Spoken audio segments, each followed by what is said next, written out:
and the Ideological Foundation mobedo captured at the 10-point agenda mar broad-based government. And 10-point agenda no wacho ni one mondo wa compensate joma no inyore. Two, kukuma manotimore. Secondly, any wadwar teach ne kijende. Thirdly, any mondo wayar serikal mondo jite obed gi nafas mati serikal.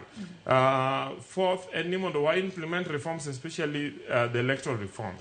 So kingiyo gigite to gin gikma even right now the government is implementing them, and that is why adwani I joined Sheila gima wacho ni gima nego bed ni timore sani eni jotelo at all levels from the presidency nyaka MCA onego bed ni miwa scorecard margi.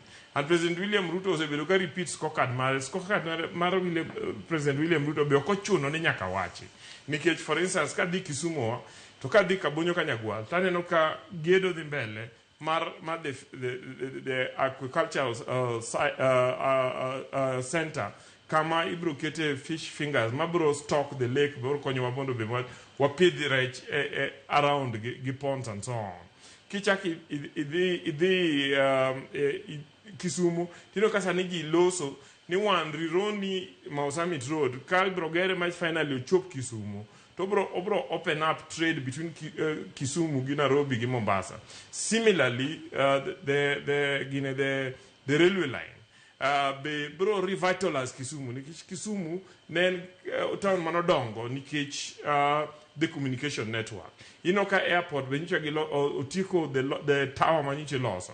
The next thing makori the team kanyo en ensuring ni gi revitalize watch mar tingo mwandu ka Kisumu. Then fish landing beaches ma timore around Lake Victoria. Then there is gimomi awacho gigo. Yeah, those are the scorecards. Mibro ngigo President William Ruto ki compare gi scorecard mar Gachagua ma en mare ni Olinda the mountain. He compare gi mar Kalonzo Musyoka ma onge gimo setimo in 50 years. Aito wa compare gi Matiang'i ma gima wanyalo paro en kaka no chwadi ji monegi during COVID period to gi kaka no kwany bodies in Rivayala. So Raila Odinga kochiu kawuono to I'm sure ni podo bro dhi dwaro wadgi ma William Ruto mondo gibed go piny mondo gine kama ginyatere Kenya. But at the same time, as we say that, it is important ni mondo waparne jowa. Ni jaduong Raila Amolo Odinga nyotieko mare. Jaduong Raila Amolo Odinga ok dhi chier kendo. Aneno ka jowa moko loso ka gima Raila dhi wuoth duogo. Okay? It is important ni mondo wanyis jowa adier ni Raila Amolo Odinga onge sani onego wachak mondo wa evolve telo manyien.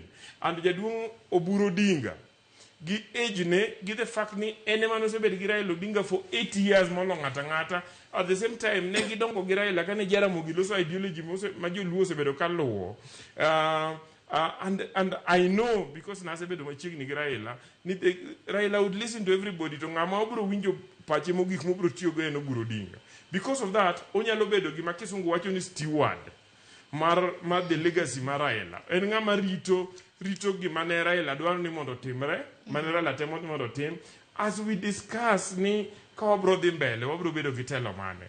Gima wadwa kwayo, jomodong mago koko mang'eny ni mondo giwe jaduong' Raila Oburu Oginga mondo ritnwa gini ka gin otemo rito gima ne President William Ruto owinjore gi Raila Amolo Odinga mondo water joluo, wa make sure ni joluo are part and parcel as stakeholders ma the next government and ginyalo bedo gi a claim on the table ma serikandno mondo wamed yudo konyruok ma yudo water dala. Angini wach mana jo nene na sene kotin record kaka seyo mantiere ni kaka nokete koma kamano koko ka the NDC kata kamano nation machiegni to akwalo so kotin record lalruok mabendi dhira keni paji kaka japiny kaka janon sese pashoka lalruok mabende subido katemore UDA ros chako margi kanyakla kod ODM jubilicha bendade